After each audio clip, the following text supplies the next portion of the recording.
Tuğrul Bey, Doğu Türkistan'daki durum nedir?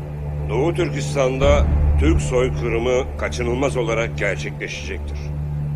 Tek çözüm, Doğu Türkistan'daki soydaşlarımızı kısım kısım Türkiye'ye yerleştirmek. Size katılmıyorum. Doğu Türkistan, Türk dünyası için stratejik önem taşıyor. Çin'in Türkistan'a tampon bölge oluşturması ve yeraltı kaynakları açısından hayati önemi var. Oradaki soydaşlarımızı Türkiye'ye getirdiğimizde Doğu Türkistan'ı ebediyen katletmiş oluruz. Efendim, Mısır ve Suriye'deki kardeşlerimizin her geçen gün Türkiye'ye dair hayal kırıklıkları artıyor. Buradaki Müslümanlar bu soykırıma dur diyecek tek gücün Türkiye olduğuna inanıyorlar. Türkiye ekonomik, siyasi, diplomatik bütün gücünü bölge halkının zulümden kurtulması için kullanıyor. Daha yapacak çok şeyimiz var. Aksaçlı'ya katılıyorum. Türkiye'yi bu süreçte rahat bırakmamalarının en önemli nedeni bu. Türk devletinin yeniden yapılandırılması henüz sona ermedi. Bu yüzden içimizdeki uzantılar bu yeni dizaynı sabote etmeye çalışıyorlar. Aksaçlı.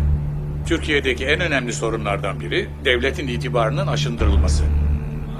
Rahmetli Özal eski hantal devlet yapısını dönüştürmeye çalıştı. Fakat o dönemde tapınakçıların uzantıları bu süreci sabote ettiler.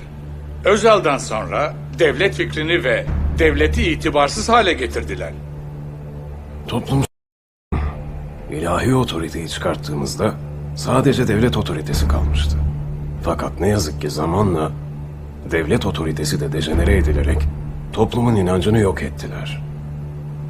Yetişen kuşaklar otorite bilinci olmadan yetiştirildiği için herhangi bir hedefte, inançta bir araya getirilemiyor.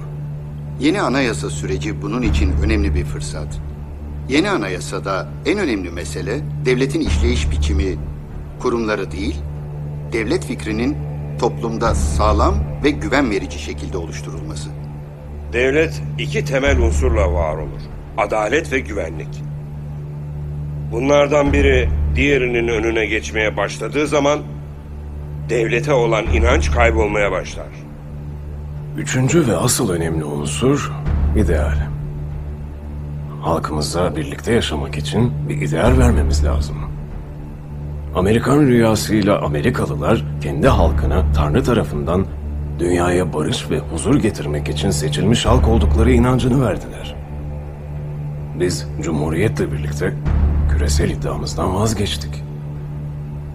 Kendi halkımıza ve bütün dünyaya emperyal iddialarımıza geri döndüğümüzü yeni anayasamızla ilan etmemiz lazım.